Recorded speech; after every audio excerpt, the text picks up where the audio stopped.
Vossa Excelência estaria disposto a fazer modificações, né, se tivesse participação nesse processo legislativo, disposto a fazer modificações nessas regras, tá, de certos privilégios nessas categorias, e de que forma poderia impactar nas contas do país?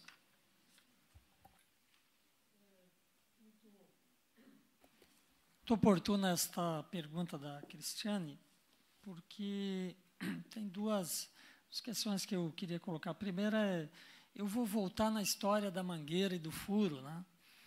Se você se tem alguma mangueira que tem furo, tem que tampar o furo, mas não cortar água. E disse que essa proposta, ela corta a água. O que seria, então, furo? Os furos, talvez, aí sim, começamos a conversar sobre privilégios, sobre aposentadorias diferenciadas, não em razão de atividades mais penosas, insalubres ou perigosas, mas em razão de maior força política para estabelecer determinados privilégios. Eu acredito que, nesse sentido, sim, todas as regras têm que ser equiparadas. E é oportuno também esclarecer, porque muitas coisas são reais e muitas coisas são lendas. E, às vezes, a gente se apega em lendas também. Por exemplo, aqui em Santa Catarina, tinha um instituto chamado IPALESC. Esse instituto eram aposentadorias especiais de deputados. Isso faz mais de 30 anos que terminou. Então, não tem aqui em Santa Catarina, para os deputados, nem a previdência complementar, aquela que as estatais todas têm. Não, ainda não tem e não vai ter, porque há 3 semanas atrás nós votamos um veto a um projeto que havia lá atrás, alguns anos atrás, tinha sido aprovado e vetado, que instituía a Previdência Complementar, e por unanimidade mantivemos o veto. Foi isso definitivamente sepultado. Ainda tem um pequeno furo de mangueira aqui em Santa Catarina, mas que precisa ser resolvido por uma questão de exemplo, uma questão ética, uma questão simbólica, mas que financeiramente, para este bolo da Previdência, ele tem um impacto financeiro pequeno. É a aposentadoria dos ex-governadores. Os ex-governadores, quando terminam o seu mandato, eles se aposentam não com o salário de governador, mas de desembargador. Então, isto tem uma proposta de emenda constitucional aqui na Assembleia, já admitida, tramitando para encerrar isso, e tem uma ação direta de inconstitucionalidade tramitando há alguns anos no Judiciário. Então, esta anomalia, isto aí que ainda tem aqui, sim, isso tem que ser terminado, mas vejam, me compreendo, não é pelo aspecto financeiro, porque, claro, todo o real que deixar de ser gasto onde não deve é importante. Vejo, mas eu quero dizer que no bolo, do Floriano, isso não representa um valor muito grande. Então, aqui no Estado, nós estamos com as nossas lições de casa quase todas feitas, não digo todas, porque tem essa e talvez mais alguma coisa que precisa ser confirmada. No âmbito federal, eles têm lá também tinha sido extinto, depois criaram um instituto de previdência que exige lá, claro, idade mínima, 60 anos e tal, mas eu entendo que deve-se, na minha posição, é que se enquadrem todos na regra geral. Não há por que ter diferenciação. Eu quero dizer o seguinte, que o tempo de mandato parlamentar é um tempo de trabalho e deve ser contado como se conta o regime geral, quanto se conta, mas nenhum tipo de privilégio. Então, pois não. Bom, eu também eu não posso deixar de fazer uma pequena... Não quero polemizar aqui nada, e muito menos questões de partido. Eu quero dizer o seguinte, gente, quando a pessoa está lá ferrada dentro de uma fábrica, seja da Consul, de qualquer empresa que trabalha e produz e precisa disso, esse trabalhador não quer saber se é do PT ou de que partido é, gente.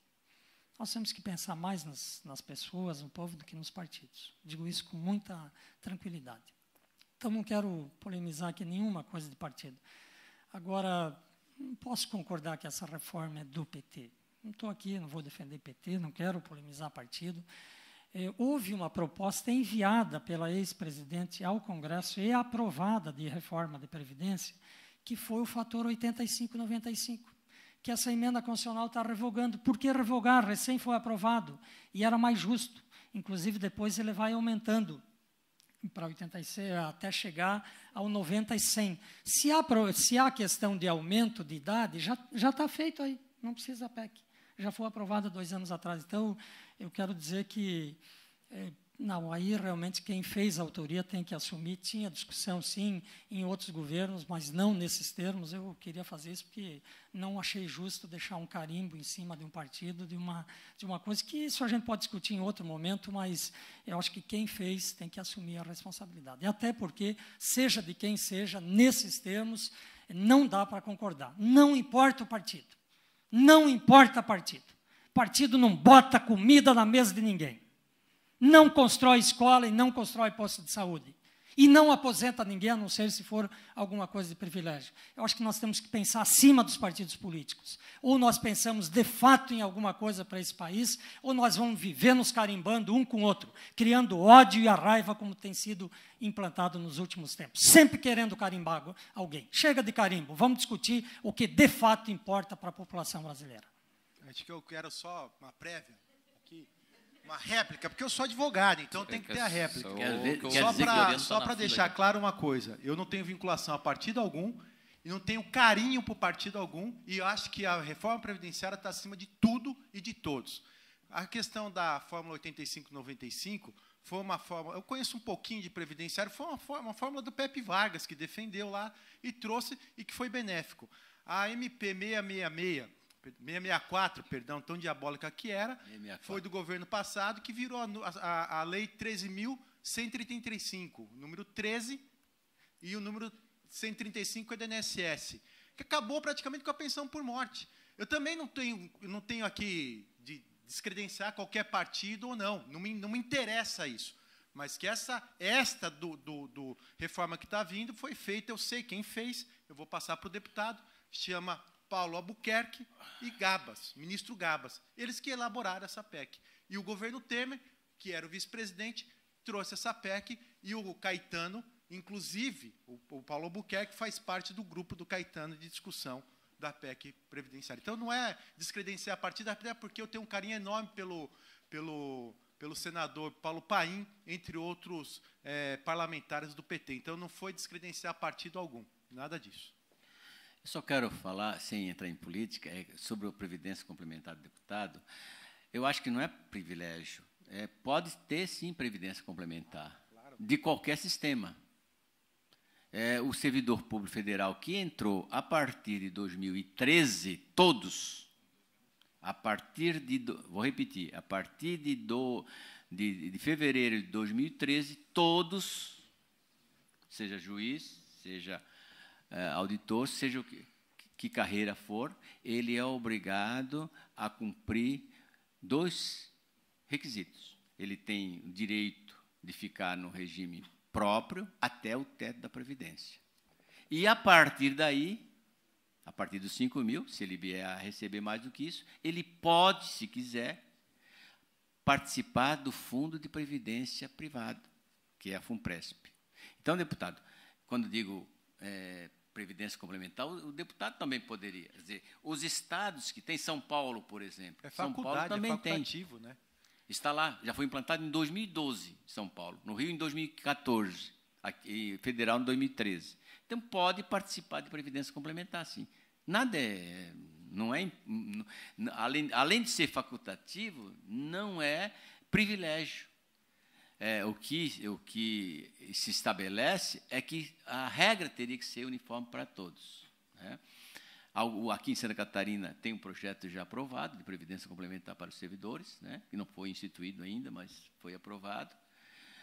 Vai ser instituído não sei quando, mas nós temos mais de 5 estados que já foi implantado a Previdência Complementar, ou seja, até o teto paga-se o regime próprio e acima de teto a Previdência Complementar.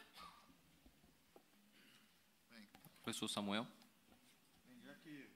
Já que é um debate, apenas uma observação, me parece importante ressaltar que o sistema previdenciário e a própria ideia do Estado de bem-estar social está em crise, não em crise, mas está carente de mudanças em todo o mundo.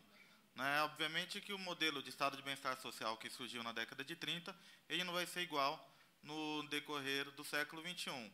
De modo que tanto partidos de esquerda, de direita ou de centro, eles precisariam se deparar com desafios sobre a necessidade de aperfeiçoamento das instituições. Isto é uma realidade. O doutor Gustavo foi muito feliz quando apresentou reformas em vários países, e o que eu penso que a gente precisa amadurecer é justamente lidar com essa pluralidade. Eu vou pedir apenas uma licença para o deputado, mas, obviamente, os partidos políticos são absolutamente contributivos para os regimes democráticos. É muito perigoso um país do tamanho do Brasil que se nega a reconhecer a importância dos partidos políticos no seu funcionamento. A pergunta do Pedro Francisco Ferreira sobre a ausência de representantes, deputados federais ou senadores. A comissão convidou alguns deputados federais aqui por Santa Catarina e também o senador Paulo Paim, só que a justificativa que todos eles deram é o fato deles estarem em sessão no meio da semana. Né? Então, como eles têm que estar em Brasília no meio da semana, então eles não poderiam comparecer. Eles têm comparecido, acompanhado com o deputado Arnaldo Faria de Sá, o próprio senador Paulo Paim, né? Tem participado de algumas audiências públicas, mas geralmente quando acontece na segunda ou na sexta-feira, né? Que infelizmente por inviabilidade de disponibilidade de espaço, né? A gente teve que fazer no meio da semana, então aí acabou inviabilizando essa participação. Por fim, a última pergunta desse painel, para a gente... Tem mais um? Duas? Tá.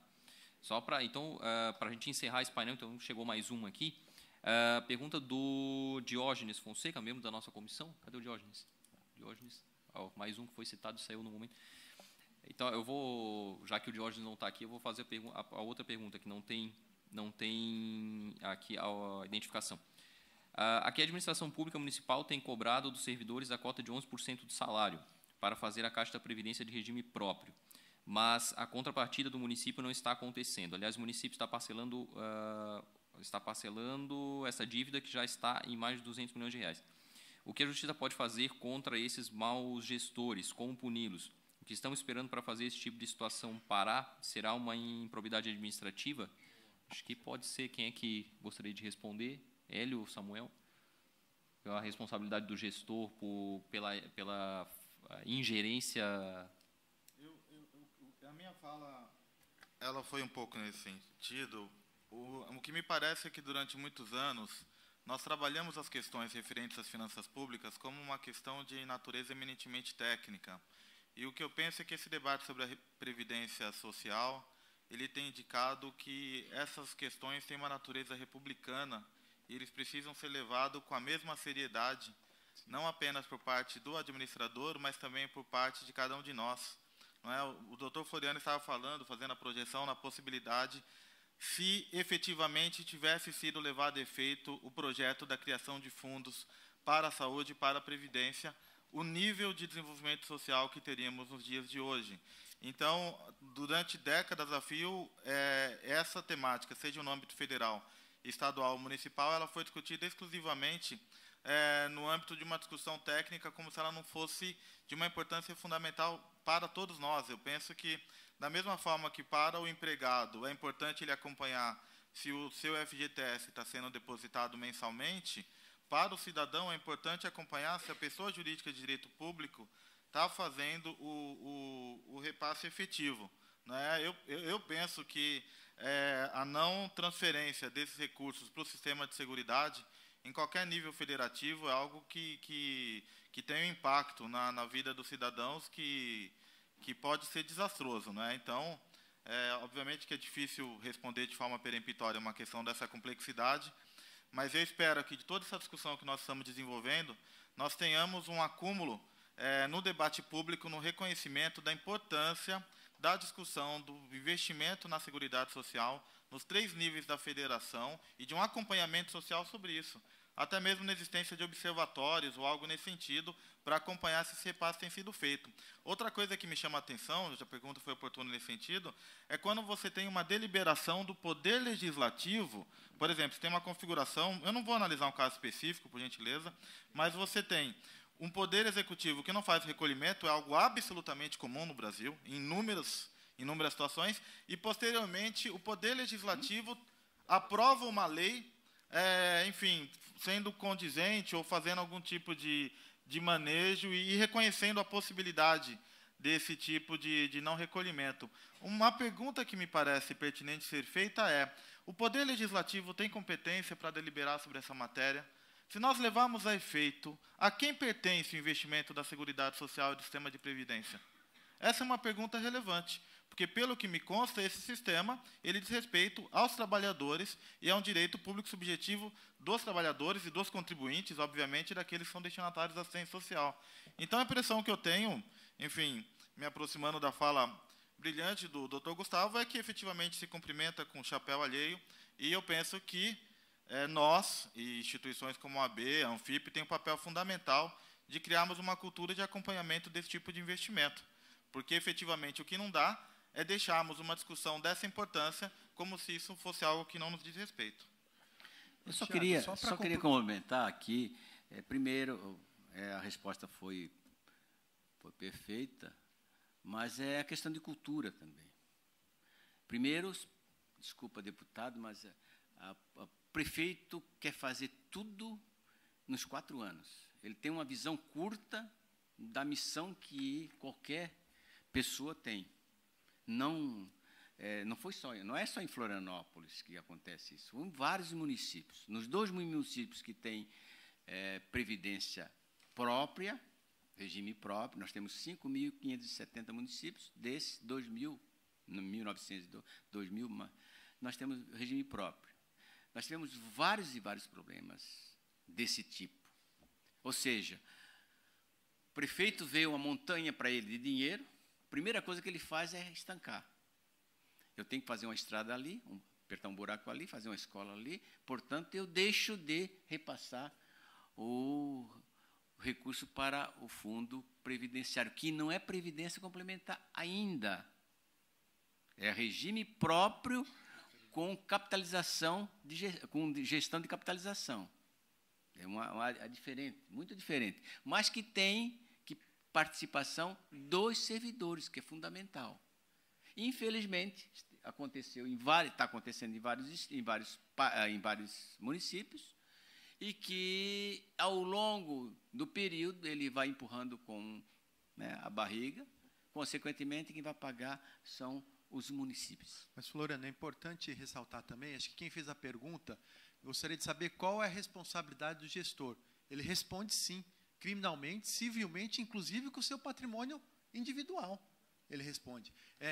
Não raramente, eu estou advogando agora com algumas prefeituras aqui, Floriano, você vai conversar com o presidente do regime de previdência regime próprio, é um cargo em comissão que o cidadão nunca ouviu falar da palavra previdência, Samuel. Nunca. Ele não tem nem noção do que ele está fazendo ali. É um cargo... cargo político. Eu e o Porta Nova participamos lá da admissibilidade da PEC. Foi uma vergonha aquilo. Deputado, a maioria deles não estavam votando ali a questão previdenciária, era barganha de cargo. Nós vimos isso lá, nós saímos de lá 3h30 da manhã. E o regime de previdência hoje, de regime próprio, que é seríssimo, o doutor Floriano falou, muitos municípios, o doutor Samuel também, e o Tiago falou também, todos a mesma fala, muitos municípios vivem em cima dos aposentados. O gestor, o presidente do regime próprio, permite com que o prefeito saque todo o dinheiro para usar em prol da prefeitura o caixa da Previdência. Isso é uma irresponsabilidade enorme. E fazendo como analogia que o governo federal agora está fazendo, tirando o caixa do fundo de previdência, do regime geral de previdência social, levando para fazer ajuste fiscal. O que acontece nas prefeituras é o que está acontecendo no Estado. Gente, a gente precisa acordar e começar a responsabilizar, entrar com ação criminal contra o gestor. Porque se eu assumo outro dia veio uma ação no meu escritório que eu resolvi não assumir. Achei que não teria perna para aquilo. Isso é responsabilidade. Muito fácil chegar uma ação criminal no meu escritório, cobrar R$500 mil e não fazer nada. Que é isso que alguns gestores estão fazendo. Então, acho que precisava mudar a regra. Isso é uma dica aqui para o deputado estadual e para levar para os municípios, fazer uma regra no estatuto do regime geral, do regime próprio de previdência, para que todo gestor de previdência fosse pelo menos técnico em previdência. Pelo menos técnico em previdência. Porque senão não adianta colocar alguém para gerir um plano de previdência que não conhece de previdência. Então, cabe entrar com uma ação, sim, criminal e civil, porque ele responde, inclusive, com o patrimônio dele. Então, só para encerrar, então, aqui o painel, mais uma vez, mas aproveitando que essa pergunta que veio aqui é uma pergunta que está sendo muito feita por quem está tentando entender o discurso do governo e a crítica dos diversos segmentos que estão fazendo a crítica, que é se a economia brasileira, de fato, suporta os gastos previstos na Constituição Federal para a Seguridade Social. Então, aproveitando a presença do Dr. Floriano, a gente irá ouvi-lo, então, e encerrar esse painel. Veja, eu acho que passa pela economia também. Né? Está lá sentado, como já frisei, o financiamento da Seguridade Social. E se fosse alocados os recursos necessários, seguramente hoje nós teríamos um grande fundo. Como nós temos que pagar os banqueiros com os juros da dívida altíssimo, o maior juro do mundo, consequentemente, nós estamos desviando os recursos da Seguridade para pagar os dívidas da dívida, que até fundo de pensão tem. E até alguns de vocês têm também. Se eu tivesse R$1 milhão hoje de reais, eu aplicaria, ao invés de construir fazer alguma produção, o que todo mundo pensa, é aplicá-lo no Tesouro Direto, ou aplicar no CDB, ou aplicar em qualquer portfólio financeiro. Consequentemente, eu ganho muito mais e fico em casa, descansando, do que eu estar construindo imóveis, etc., produzindo. O que o país do mundo nenhum faz isso. Os países estimulam a produção e, consequentemente, a taxa de juros é lá embaixo. Nós fizemos o contrário. E mais, dizem que é por inflação. Inflação de demanda, inflação. Nós tivemos uma recessão, como é que a inflação aumentou? Que justificativa é essa? Então, primeiro, nós temos que ter essa visão sistêmica de uma forma coordenada, ou seja, tenho que baixar os juros, porque o juros está comendo, falei hoje à tarde mais sobre isso, numa outra palestra. O juros está comendo quase que 50% do nosso orçamento. Vou repetir, quase 43% do nosso orçamento. Os juros da dívida. Não é possível, num país como o nosso, que tenha esse estado de coisa. E, do outro lado, nós estamos dizendo que tem déficit da Previdência. Lógico, porque um sobrepõe o outro. Ninguém perde juros. Ninguém deixa de assumir o contrato. Os contratos são religiosamente pagos. Está lá vários projetos da dívida, ou seja, para analisar dívidas, e nunca foi aprovado, deputado, no Congresso, para analisar a dívida do país. E dos estados também. Todos os estados são capenga. Está lá. Nunca foi aprovado nenhum projeto para analisar a dívida do país. E nós estamos pagando essa fortuna enorme. Em 2015, 500 bilhões. Só para você ter uma ideia de números assim, a Previdência, esse suposto déficit da Previdência foi 83 bilhões em 2015. E nós pagamos de juros 502 bilhões. Só para você ter ideia de dimensão. Os 85 bilhões foram para 33 milhões de aposentados e pensionistas. E os 500 bilhões, 502, foi para 20 mil famílias. 75 em São Paulo, como diz o Postman. São investidores. Investidores, para não dizer outra palavra, investidores diários. Esse é o fato. Então, portanto, é possível, sim, desde que canalize, desde que se saiba, se tome decisão econômica no sentido de produção e não de financiarização. Certo, obrigado, doutor Floriano. É uma coisa que eu costumo dizer em sala de aula e repetir nas entrevistas que tem dado ao longo dos últimos dias, de que a DRU é a evidência maior de que a previdência não é um problema da economia.